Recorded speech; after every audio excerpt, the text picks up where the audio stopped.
Hey, it's Colleen with Ropin Resellers, and I promised you guys a haul video from the auction, the local auction house. It's all online, and I won two things, so not a lot of things this time, but both things were pretty good. So the first thing I'll show you, I spent $12 on this, but with auction 10% buyer's fees, it was $13.20.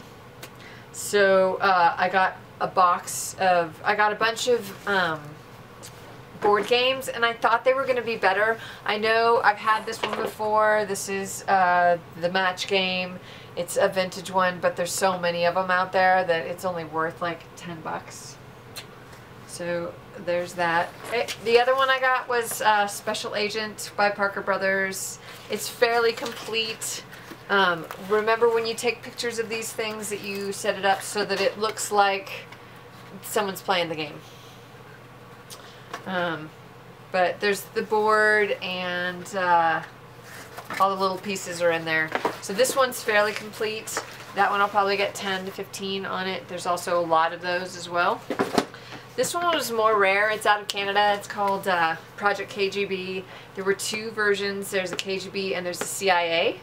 And if you put them together, that you could actually have a bigger game. This one is missing some pieces. It's missing 2 cards, unfortunately, and it is missing the original game pieces. And then after I'd taken the pictures, of course, I realized the die that were in the other game are the ones that really belong to this one. So more proof you need to do your research. This one I have listed, I think, for 15. So we'll see if I get that. And then the last thing that was in this lot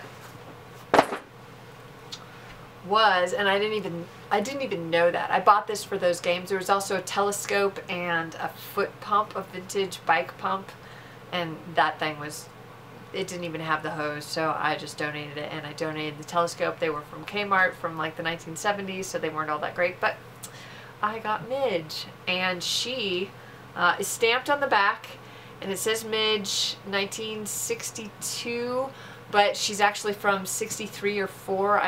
I can't remember exactly. I did a little research on her. She has a flip ponytail style, so I'll have to wash her hair and set it really nicely. The other big major condition issue, she would be worth, if she were in pristine condition, without a box, she would be worth about $80, but she is probably only worth $40 because the tip of her nose is missing, unfortunately. But her hair is in decent shape. It just needs a little bit of a clean, and she has an original dress. So that's pretty cool. So that's about 40 bucks, 45 bucks. And then the other thing I won was a $5 box of random stuff that's doll making. And this was from the 40s. So there's I'm going to break it up into 2 or 3 different lots. I guess 3 different lots. So the first thing are these creepy doll wigs. I mean, I'm sorry. If you're into making dolls, this is really cool. But I think one of them might actually be real hair, which kind of like freaked my 14-year-old daughter out.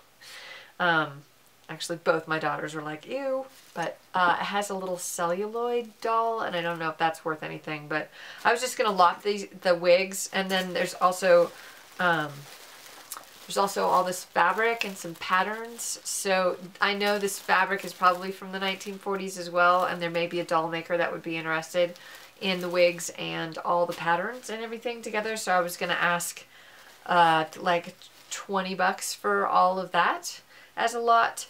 The other thing that came in the box was a Talon zipper advert for I don't know, it was just like this little booklet, and it had the alphabet in it. It was geared towards kids. Has a little pig on it named Abner. I couldn't find any comps for this at all. It seems as though old Talon, original Talon advertising go for about $10 to $15. So I'll probably ask $12 on this. It's super cute. And then the last thing is, it's called Suzanne's fashion mannequin. They came out in the 40s, and so this came with the doll and 3 patterns. And they're pretty rare and collectible. She is missing her leg, but that doesn't seem to be making a big issue. I mean, it's better if you have the box, of course. It's better if the pattern's not cut. So these patterns are all cut, but all the pieces are there. And it's this little mannequin as well. I'm sorry. Her arms fall out, and she does have some cracking issues. I have seen one set that had the box and the patterns. Oh, this also includes a McCall's pattern. So just for the doll, just for the clothes for this size doll. So that was kind of cool as well. This is for a 15-inch doll, which I think is what this is.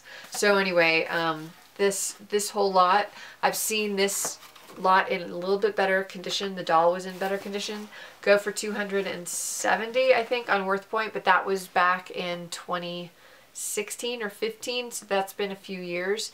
The ones that have sold more recently have been more like in the 70 to, well, some of them have sold as little as $30. So since I have a lot of stuff that goes with it, with the patterns and everything, I am going to go ahead and ask about $75 to $80. So anyway, that is my quick haul. Oh, and last thing, I did go to a thrift store today, and I went through the patterns just for you guys, and I found this pattern. So it is not any of the patterns that I drew your attention to, but I picked it up only on a hunch, and my hunch was right. This is Lowe's Hinsey patterns based on her boutique in Carmel, California. So these are unique patterns. Anytime you find something that's unique to a particular store, it's probably worth money. So I should be able to get, I paid 25 cents, and I should be able to get anywhere from $10 to $15 on that. So anyway, I just wanted to point that out, that just because it says Vogue, I did find Vogue patterns in there. None of them were worth any money. They weren't vintage and they weren't any kind of designer brand, but as soon as I saw this sort of designer name, I knew that there's a possibility that this could be worth money, and I was right. So anyway, you guys keep hunting and find good stuff. Thanks for watching, and we'll talk to you real soon.